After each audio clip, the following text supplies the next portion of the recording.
What's up guys? Muling nagbabalik tayo sa pag-vlog or pag-video, pag-vlog at meron tayong mission ngayon. Actually, hindi naman siya mission kasi hindi naman siya talaga. Sobrang hirap hanapin. Pero sobra akong nagtataka kasi magpapadala sila tita, yung mama ng girlfriend ko, ng balikbayan box. Ulit. Papadala sila ng balikbayan box galing Canada papuntang Pilipinas. Para pag uwi nila, nandun na yung balikbayan box. So, it will take mga 8 weeks. So, parang 2 months. Ngayon, 2 box yung ipapadala nila. Sabi nung padalahan, since 2 box po yung papadala nyo, meron kayong libreng bulilit na box na pwede ninyong idagdag. Ang problema, hindi ko naman naitsura ng bulilit. Hindi pa ako nakita ng bulilit. O ngayon ko lang narinig yung bulilit box na yun. Kasi hindi naman kami nagpapadala ng balikbayan box eh. Siguro once lang ata nung dating-dati pa. Pero ngayon, wala pa kami napapadala.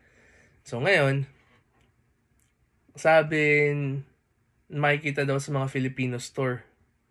So tumawag ako sa isang Filipino store, out of stock daw. Tapos ang box daw is $9.75. Pero yung padala, libre. Kasi nga may 2 balikbayan box. And then, tinawagan ko isang yung parang warehouse nila mismo. Sabi nung nakausap kong babae, meron daw sila sa office sa north part ng city. So, mga 30 minutes, 25 minutes ganun away from here. So, titignan natin. Pero at the same time, pakita ko sa inyo ng weather din dito. Kalalabanan pa natin lumig dito. At I think today yung last day ng medyo malamig. Tapos iinit ulit. Tapos medyo lalamig ulit. Tapos iinit ulit. Kaya nagkasakit mga tao. Pero pakita ko sa inyo weather guys. So guys, makikita nyo ngayon -7 ngayon dito sa Calgary. At kung makikita nyo ang labas, makikita nyo ba yan? Puro snow. Yun guys, puro snow. Pero yung -7 na yan, mas malamig pa technically pag lumabas ka kasi ang nagpapalamig talaga dyan yung hangin, yung wind chill. So, tingnan natin. So ngayon, nasa 10 kilometers per hour yung hangin. So may pagkalamig siya. Pero pagdating ng mga next na araw, umaabot siya ng 21 kilometers, 18 kilometers yung hangin niya. So yun talaga nagpapalamig sa kanya. Pero anyway guys, tara. Lusubin natin ng ang mga stores na pupuntahan natin. At yung reason pala kung bakit nirush to kasi ipapadala na nila yung tatawag na sila bukas para pick upin yung balikbayan box ng Wednesday. So ngayon napapanood nyo to Monday ngayon dito. So mangyayari, yung kapatid ko kasi uuwi din, iniisip niya gamitin na lang yun, i-utilize na niya yung box na yun para di mabawasan yung dala niya sa maleta niya. So ngayon, hanapin ko yun, dadaling ko sa kanila kasi nandito ko ngayon kaila mami. So, dadaling ko sa kanila. Dadaling ko sa amin. Nalito na ako. Nandito ako ngayon kaila mami. Dadaling ko sa amin, sa bahay namin. Para ayusin na ng kapatid ko yung mga ilalagay niya. Tapos, ida-drop off niya dito bukas. Para sabay-sabay na nilang pick upin ng Wednesday. Yun yung plano. So, ngayon, punta na tayo doon guys.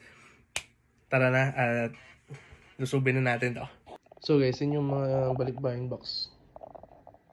Yan, 2 yan. Tapos may libre yan na isang bulilit daw. So hanapin natin yung bulilit na yun. Okay guys, so ngayon nasa 8 na tayo. Pupunta na tayo doon sa office para makuha tong bulilit box na to. May tsura na tong bulilit box na to. Ha? Yung bulilit. Ano ba to? Baka si Dagol makita ko ha. Okay. Tara na. Drive mo na ako guys.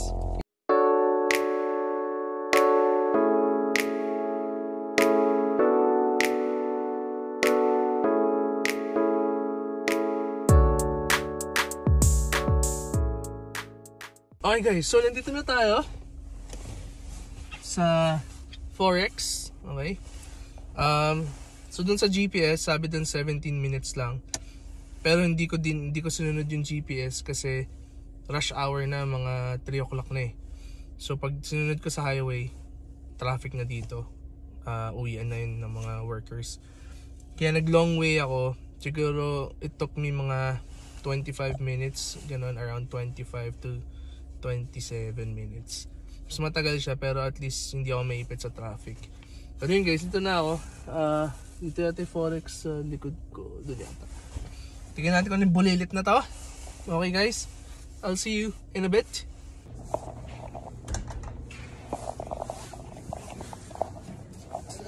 Ay, hello po. Bili lang po ako ng bulilit box. Bibili pa? Apo. Ilan po? Isa lang po. Sige po, please. Thank you.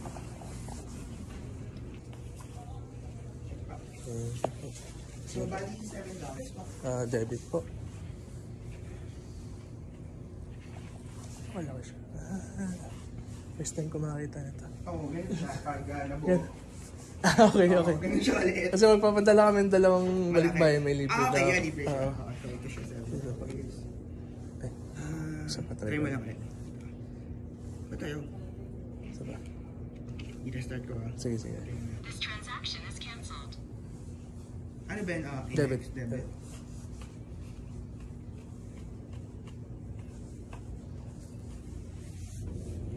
Sige nga ulit. Try natin. Ayaw talaga eh. Insert ko lang po. Okay. Kailan mo pick up? Pick upin yata po ng Wednesday. Okay. Book na siya. Pwede po itawag bukas yun? Pwede Para i-pick up po ng Wednesday po? Okay. Gusto mo i-book na natin ngayon? Or bukas na lang? Tawag niyo muna. Tawag na lang po kasi mama po ng girlfriend ko magpapadala eh. Okay. Baka sumablay. Para alam ko kasi may mga gagawin pa siya.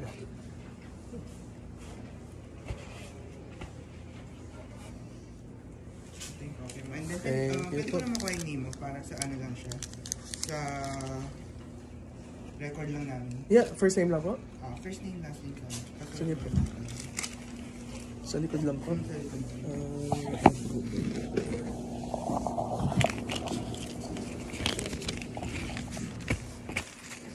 Kahit nickname lang po. Okay, like ano lang. Sa record lang naman namin yung sa amin. Sige po. Sibuba. Yan po. Sige po. Saan ba kayo north or south? South po. Okay, usually pang hapon. Hapon. Ano mga oras po po? Ano community? Heritage po. Heritage. Usually between mga 1 to 5. 1 to 5. Pero wala po siyang specific na ano. Kasi, Between 1 to 5 talaga. May maraming pinipikapan. So between that time frame. Pero pwede naman yung, pwede kami mag-note na tawagan muna 30 minutes bago pumunta. Okay. Sige. Sabihan ko na lang po kita.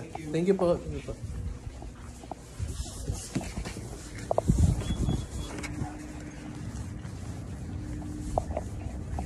Okay guys, nakuha na natin. Wala ito. Saan ko lalagay ito?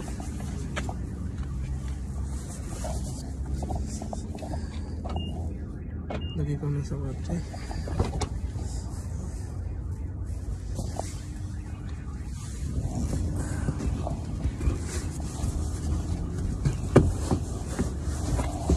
Hey guys, so ito siya. Maliit lang siya.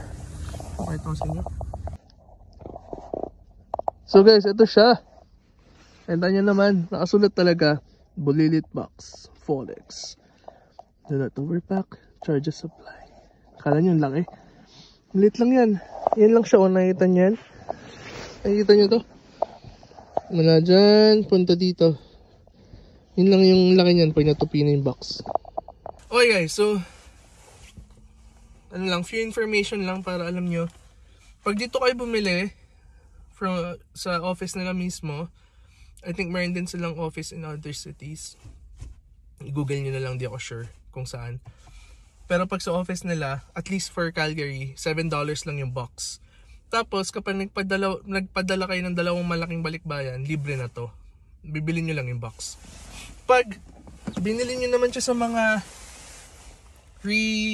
ibang Filipino store, kumbaga parang reseller sila, syempre may markup yun. Yung isa kong tinawagan na walang stock, nasa $9.75. Yun yung malapit sa bahay nila mami. Pero wala silang stock, bukas pa daw. Kailangan na ma-ready to bukas para ma-pick up na siya ng Wednesday. So ayoko maipit, mahirap na. Dalhin natin to sa bahay. Tapos yung kapatid ko uuwi na siya in like 2 hours. So about 2 hours. Hindi uuwi 2 hours yun. Uuwi pa yun mga 3 to 4 hours. Kasi after work, diretso siya ng grocery. Yung mga kailangan niya bilhin. Tapos lalagay niya sa box. Pero wala na ako sa bahay nun. Pero drop off ko naman sa bahay na to ngayon.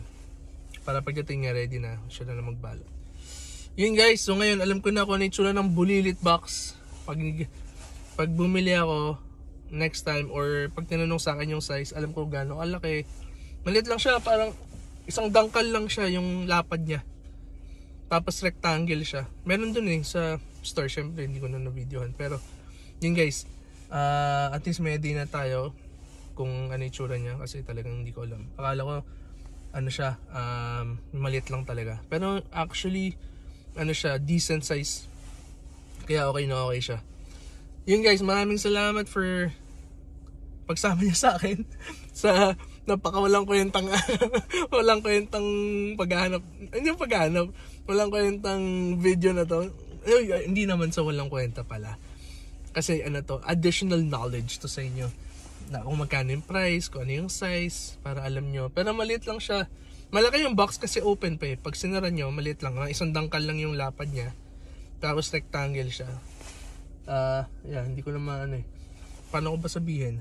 Basta ano siya, siguro mga 4 na yung size niya mga 4. Hindi ko alam. Basta parang mga 4 na libro. 1, 2, 3, 4 or mga 6 na libro. 1, 2, 3, 4, 5, 6 kasi rectangle siya. Yun guys, para lang additional knowledge sa mga magpapadala. Yung bayad pala dito 95 yata per box na malaki. Tapos 8 weeks. So roughly 2 months siya darating. Uwi nila tita is 3rd week ng April. So hopefully darating na to ng end of March or 1st week of April. So sakto lang yung timing natin. Kung may konting delay, at least meron pang mga 1 week pa sila. Or 1 to 2 weeks pa roughly. Yun guys, again, thank you so much for watching this video. Sana nagkaroon kayo ng idea at pagsama sa akin pag hanap dito sa bulilit box na to. Location na to, mga taga Calgary, sa likod ng TNT sa Northeast. Okay? Kaharap ng tile box. Ito sa inyo. Yan, kaharap na. Nakita nyo ba yan?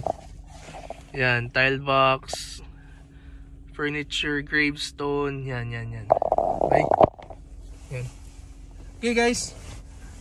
Kita-kits ulit tayo sa susunod na video. Peace!